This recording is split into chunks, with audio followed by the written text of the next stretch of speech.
Paris Motor Show, October 1972.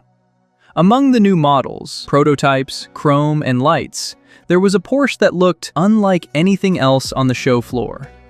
It was white, with wider rear wheel arches, a lower, more aggressive front end, and a strange little shape at the rear, low and curved, almost as if the car were hiding its tail. No one had asked for this car, but Porsche built it anyway, driven by a racing deadline and by that particular stubbornness companies often have when they truly believe in something. They needed 500 buyers, and they found them in a week. What those first buyers took home wasn't just a sports car. It was the moment everything changed. To understand the RS, we have to go back a bit, to the car it came from. In the early 1960s, the Porsche 356 had already run its course. It had been the brand's first major production car, small, lightweight, rear-engined, and charming enough to win over buyers in Europe and the United States. But it couldn't be stretched much further. Porsche needed something new. From that need came the 901, a two-door coupe with a flat-six engine, 6 horizontally opposed cylinders, air-cooled and mounted behind the rear axle. It had 130 horsepower and could reach around 211 kilometers per hour. Its lines were clean, its roof lines sloped elegantly, and its face looked more friendly than aggressive. But then, Peugeot stepped in. The French brand held the rights to 3-digit car names with a 0 in the middle. So the 901 couldn't be sold under that name. Porsche didn't make a fuss. They simply changed the 0 to a 1. And that's how the 911 was born. Not through some grand revelation, but because of a rather dry legal matter.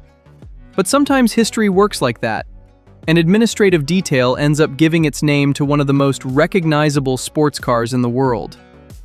By the early 1970s, the 911 had already found its place. It was respected, increasingly beloved, and selling well enough for Porsche to look beyond road cars.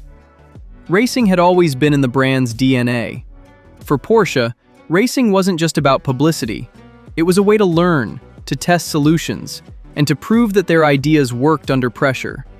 Then, the opportunity arose. The FIA, the governing body of motorsport, required manufacturers to build and sell at least 500 road-legal examples of the car they wanted to race in order to compete in Group 4. Porsche could have seen this as a bureaucratic hurdle, but they interpreted it as an invitation. The 911S was already a good car, but the engineers knew that to compete seriously, they needed something more focused. A more powerful engine, a lighter body, and a machine designed from the ground up for racing. The result was the Carrera RS 2.7. Its naturally aspirated, air-cooled flat-six engine was enlarged to 2.7 liters and produced 210 horsepower. In 1973, that was a serious figure. But power was only part of the story. The other part lay in everything Porsche decided to remove. There's a very special joy in a car that improves because things are taken away, not because more is added. Less weight means more acceleration, better braking, more communicative steering, and a more direct feel in every corner, and Porsche understood that perfectly. The engineers revised the RS with one clear idea. Every component had to justify its presence. So, the rear seats disappeared, sound insulation was reduced, the glass became thinner, some panels were made lighter, the rear engine lid was made of fiberglass, and in the lightweight version, the front seats were replaced with racing bucket seats. The result was a car that, in its most radical version, weighed around 975 kilos, more than 100 kilos less than the 911S it was based on. And those missing kilos were noticeable. But the RS wasn't just lighter. It also had a different silhouette. At the rear appeared the famous ducktail.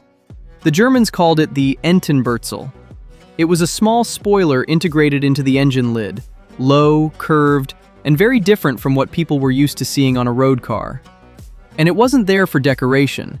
It helped reduce rear lift at high speed, planted the rear end better, and gave the car more stability. It worked, and it looked unusual, And that's precisely why it became unforgettable. In a matter of months, that little tail became one of the most copied features in the history of sports cars. The name Carrera was no coincidence either. Porsche took it from the Carrera Panamericana, a brutal road race held in Mexico during the 1950s. It was a long, dangerous race, with mountain passes, desert sections, and open highways, where cars and drivers were pushed to their limits. For Porsche, the word Carrera already carried weight. It meant endurance, speed, and sporting ambition. So putting that name on the RS was a statement of intent. It wasn't simply a faster 911. It was a car directly connected to the brand's competitive heritage. Porsche offered the RS in two main versions. The lightweight, known as the M471, was the purest, lighter, more raw, and designed for those who wanted to race, or at least drive as if they were going to race. The Touring, or M472, brought back some of the comfort, more upholstery, better insulation, and a more practical interior for everyday use. The plan was to build 500 units, just enough to meet homologation requirements, but they sold out in a week, and Porsche gradually increased production to around 1,580 units, including 49 RSRs, its most extreme racing variant. What began as a regulatory requirement became an unexpected success. Driving a Carrera RS was a very different experience than reading its figures on a spec sheet. The flat-six engine had that mechanical, metallic sound that rose in pitch with the revs. It wasn't the deep roar of a V8 or the drone of a four-cylinder. It was something sharper and cleaner, more Porsche. Below 5,000 revolutions per minute, the RS could behave relatively normally. You could drive it around town, park it, and use it without too much trouble, especially in the touring version. But above that point, the car's character changed. Its engine became more urgent. The rear end settled, the steering communicated every detail, and the combination of its 210 horsepower with less than a metric ton of weight made the acceleration feel brutal for the time. From 0 to 100 kilometers per hour, it took around 6 seconds, and the top speed was close to 240 kilometers per hour. But the RS wasn't an easy car in the modern sense. The rear engine behaved like a demanding teacher. It rewarded those who understood how to handle it, but punished anyone who entered too fast, corrected too late, or got overconfident. You had to study it, understand it, and respect it. And that was part of its charm. Good drivers didn't just talk about the RS as a fast car. They talked about it as an honest car, one that told you what it was doing and expected you to keep up.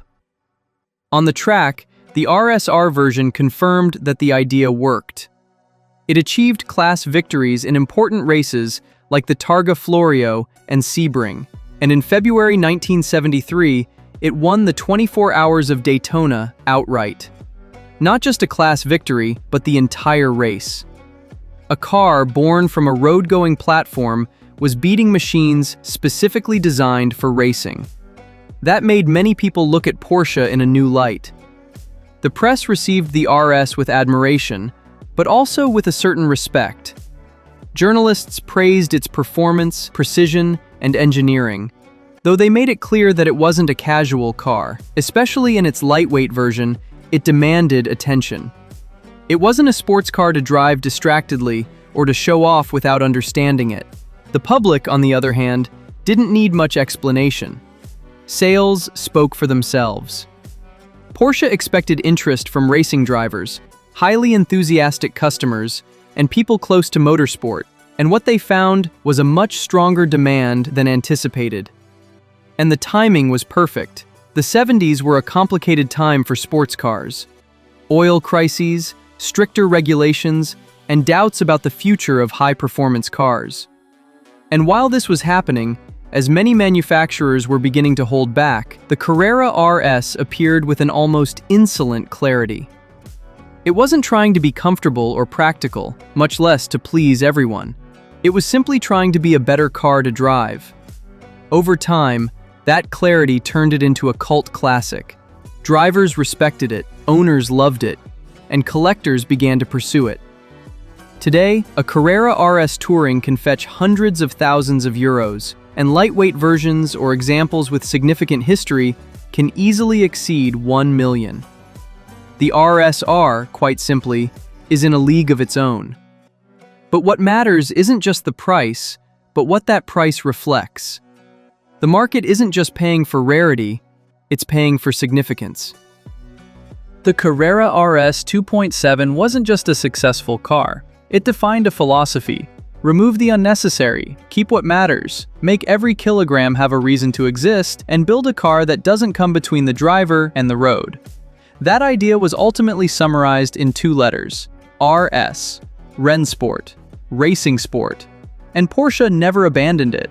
Years later, that philosophy reappeared in models like the 964 RS and the 993 RS. Then it evolved into the GT3 and later into the GT3 RS. Different cars, from different eras, but with the same underlying question: what happens if we remove everything that doesn't matter? The influence also extended beyond Porsche. Many manufacturers understood the appeal of road cars with a racing focus. Homologated machines, lighter and more direct, less concerned with pleasing everyone. The RS didn't invent that idea entirely on its own, but it made it a benchmark, and it did so with a mix that's very difficult to replicate: beauty, purpose, performance, and character. There's a simplified version of this story where it all boils down to a regulation, a deadline, and 1,580 cars built. But that would be an understatement. What really happened was that a small Stuttgart company, pressured by regulations and guided by a very clear conviction, created something that ended up being much bigger than its original purpose. A name inherited from a Mexican race, a spoiler still recognizable half a century later, an engine that transformed its character at high revs, and a car that didn't try to please everyone, but rather to be exactly what it was meant to be. The Porsche 911 Carrera RS 2.7 didn't arrive trying to be a legend. It arrived trying to race. The rest came later.